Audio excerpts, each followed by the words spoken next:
Hey guys, it's Julia, and today I'm going to be answering your questions.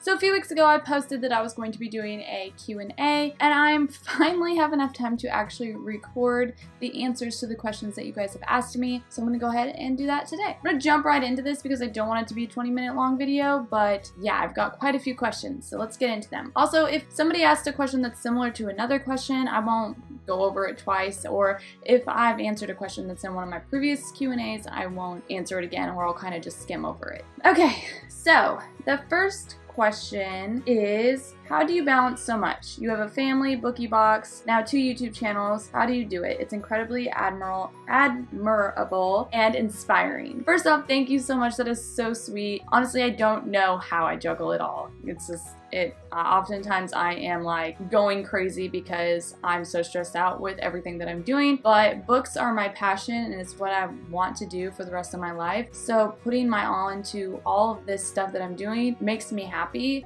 I enjoy doing it. So it's not like I'm doing a 9-to-5 job and doing a bunch of other crazy stuff. I feel like it's easy for me to juggle it because I do enjoy doing all of this stuff. Next question is, how do you decide what books to put in the Bookiebox? I generally have publishers send me ARCs. Places like Macmillan and HarperCollins and Penguin Random House, they send me catalogs, and then I pick out books that interest me, and then I will read the ones that most interest me, and if I like them, then I'll put them in my box. I personally like to put in books that are not as hyped, because a lot of times people won't pay attention to those books as much, and then they won't buy them. So if you're subscribed to my box, then you may be getting books that you might not have picked up otherwise. Next question is, what's the story behind you and your husband? Love to hear more about your family life. Excited for your new channel. If you guys don't know, I did start a family vlog channel. We are working on trying to get stuff posted at least once a week, but it is a little crazy trying to juggle 2 channels and all the stuff that I'm doing. So anyway, the story behind me and my husband, I don't know if I've told the actual story or not, but we went to high school together. We were in drama class together. He was a senior and I was a freshman, and we both were in theater, and he was taking it because it was just an easy A and it was his senior year, and I was taking it because I was actually really interested in it. And we got paired up on the first day of class. We were doing this like meet each other exercise, and basically our teacher had us line up in a line from the person who wakes up the earliest to the person who wakes up the latest, and I was one of the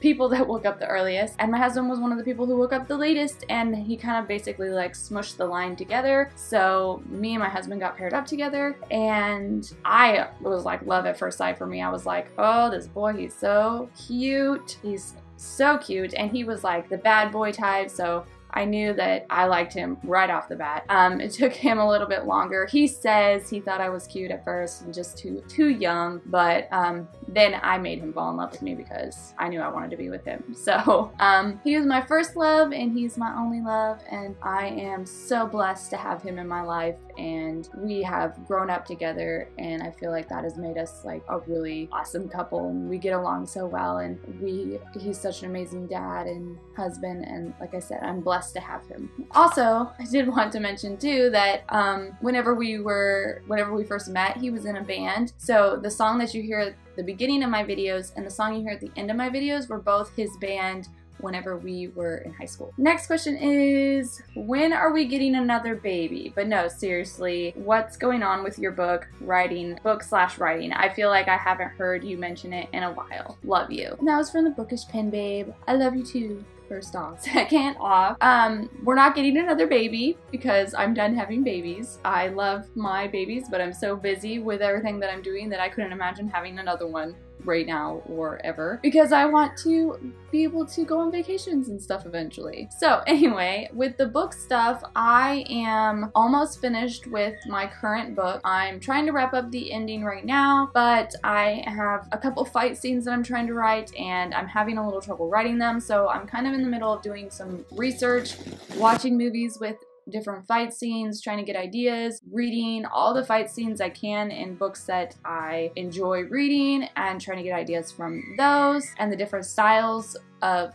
fight scenes and trying to kind of mesh them and make my own. And I'm just having a little bit of trouble with that, but I have my whole ending of my story outlined and I'm really loving where it's going, so hopefully I'll be able to get it all finished here soon. I'm at like 55,000 words and it'll probably end up being about 60,000 words.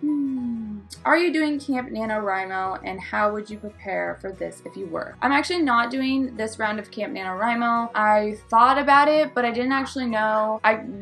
Not that I didn't know that there were 2 Camp NaNoWriMos, but I didn't remember that there was another Camp NaNoWriMo, and things are just really crazy right now with the Bookie box and stuff that I just decided not to do it. And I feel like whenever I do Camp NaNoWriMo and NaNoWriMo, I tend to get into a really bad writing slump afterwards because I push myself and I stress over it and I try to get all these words written, and then I just don't want to write like whatsoever. Like I would rather just not write for a long time. So I'm so close to the ending of my book where that could help me finish writing, but at the same time, like I just don't want to force it right now because I don't want to get in another slump and then it take me another 6 months to edit my book because I just don't want to do it. So right now I'm just kind of like trucking along. Slowly but surely I will get there rather than getting there really fast and then not wanting to do anything forever. I just took a picture of myself. Next is favorite book or series of all times. How do you decide your candle scents and how did you and your hubby meet? I already went over how me and my hubby met, so I'm gonna talk about my favorite book series of all time. I honestly have so many, but if I had to pick a few, they would be, of course, A Court of Thorns and Roses series. I love the Divergent series. I love it. It was one of my favorites and it still is one of my favorites. I actually have been thinking about rereading the series because I love it, and if you guys know me, then you know that I don't generally reread books, but also the Selection series, and also another one of my favorites would have to be the Frostfire series by Amanda Hocking. She is one of my auto-buy authors because I just love her writing and I love that series. Sorry if you can hear my baby screaming. That is my husband playing with him out in my living room to distract him, and he's just tickling him and stuff and it's making him scream. Okay, and then how do I decide candle scents? So the way that I decide my candle scents is I usually will read a book, and while I'm reading books, you know, some people do like annotations and stuff while they're reading, but what I do is I look for different scents that the authors are mentioning. So when they say so-and-so character smelled like apples and honeysuckle, hence Kale from Throne of Glass, I will write that down and then I will turn that into a candle when I'm done reading the book. So that is usually how I decide my candle scents. If you see me reading a book on Goodreads, then you could probably expect there to be a candle there soon after. Hence, I'm reading Lifelike right now, so that might be coming soon as a candle. Next question is, cute name for the new channel. Of course I subbed. I think I entered the giveaway correctly. My question is, what is your favorite part of making your Bookie box? I actually mentioned this on my Instagram the other day, and my favorite part is watching unboxings. I love watching unboxings and seeing people have like a positive reaction from the box and really love them. That is my favorite part of the box. Next is taking into consideration multiple different YA boxes. Which ones are your favorite? Do you like them for different reasons? What advice would you give a first-time subscriber when they are trying to choose between so many? I actually talked about this in a live show not too long ago, and I think there are a lot of different things that can go into which box would be best for a certain person. I love so many different boxes. I mean, the Unicorn Crate is great. Fake Crate is amazing. Totally Book Crate, I just got mine today and they're fabulous. This box was absolutely amazing. They have like a couple different ones that you could choose from. And then also like Fairy Loot. There are just so many, like I can't even list them all right now, but also Cushy Crate, is that how you say it? I think it's Cushy Crate is the name for it. I always forget. I've been calling it Cushy Crate, so I'm just going with that. But it's really awesome, and I'll link all these boxes down below that I'm mentioning right now and a few more of my favorites, so if I don't mention them now when I'm like on the spot, then I'll remember them later and I'll list them down below. But and you should check them all out because they're amazing. But I think one of the main things when you're thinking about getting a box is obviously, you know, finding a box that has books that are predominantly the genre that you read in. Also, you know, some boxes put in hype books all the time, and some do like a mixture, and then some put less hype books, some do self-published, some do used books, and it's just all personal preference. There's so many to choose from with so many different elements in them. Like mine have candles in every single box, so if you're a candle person, then my box would be a great box for you. Or, you know, if you're a fantasy reader, then Fate Crate would be a great one for you. You know, it just depends on you personally and what you like and what boxes can offer you personally. If you had to sum up you and your family in one candle scent, what would it be? Chocolate, probably chocolate. And I say this because the majority of us are made out of chocolate because we eat so much chocolate. Except for my husband, he would be jalapeno scented candle. Next is, how do you make your budget for the Bookie box, and how do you decide how much to price your Bookie box? As far as like my budget, I have a budget on like QuickBooks, and I've been using that for my budget, and that's pretty nice to have. And for the cost of my box, I kind of used a calculator to figure out, you know, this is how much I spend, this is the time and effort I put into it, this is, you know, how much I have left over, and this is the percentage of what I should take. But I actually do less than what the standard calculations for something like that is. So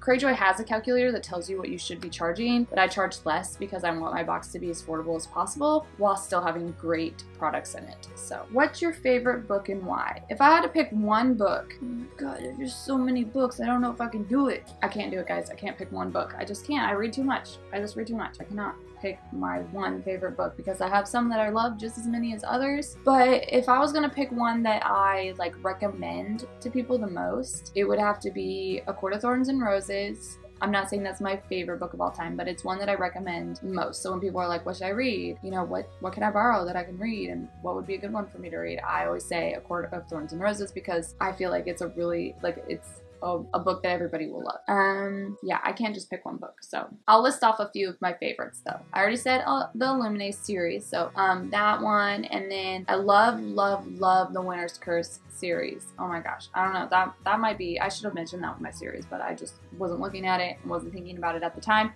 But I love that series. That's probably one of my favorites because the writing in that, like, Marie Rukowski is an amazing writer, and the way that she words things and the way that she says, or like when my husband says word porn, her word porn is on point. Next is, has there been a book that inspired your life? If yes, which one and why? I don't think I have any books that inspire my life per se. I think that all books help me in my day-to-day life because, you know, it just gives me adventure sometimes when I need it. You know, I'm a mom, I work, you know, I live in the suburbs. So, I mean, like, when I need adventure, I just open a book and then there it is. And of course, I imagine that I am, you know, I wish that I was a fairy princess fae warrior, but I'm not. So I read books and it makes me happy. Next is, are there any songs that give you chills, and what's one of your favorite quotes? I have so many songs that give me the chills. I'll just play a few right quick. Girls carrying the shoes down in the lobby, candle wax and Polaroids on the hardwood floor. Don't read the last page, but I stay. I love that song, and it's because me and my husband like to sing that song, and so it gives me chills because it's like a song that is near and dear to my heart, just because me and my husband he'll play guitar and I'll sing it, and it's fun. And yeah. And what's one of your favorite quotes? It's not really a quote, more like a saying, but it's thoughts become things, and it's basically a saying, the things you think about, you bring about, and I feel like I live my life by that, so that is one of my favorite sayings or quotes, if you will. And the last question is, what person has had the biggest impact in your life? I think that I have a ton of people in my life that have impacted me. My kids have impacted me, my mom has impacted me, but I think the person who has impacted me the most is my husband. I feel like without him, and without him pushing me to achieve my dreams and to go for my dreams, then I wouldn't be where I am today. I probably wouldn't even have any idea of what I want to do with my life if I didn't have him, because he basically sat me down one day and was like, look, I want you to do something that you love. I don't want you doing something you hate on a day-to-day basis. I want you to just think about something that would make you happy and do it. And I was like, what makes me happy? I read and I love reading. And then I was like, oh, what can I do? How can I make reading into a job or a career? And at first it was writing, and then it turned into making candles and bookmarks as a hobby, which turned into an Etsy shop, which turned into me wanting to start my own subscription box. And with that, I basically have 3 jobs now that are based around my dream, or the thing that I love the most, like the thing I love doing the most, which is reading. So definitely my husband is the person that has like inspired me the most in my life. Okay, so that's really it for this video. I hope you guys enjoyed. Thank you so much for giving me questions to answer for you guys. And yeah, I will see you all next time. Thanks so much for watching.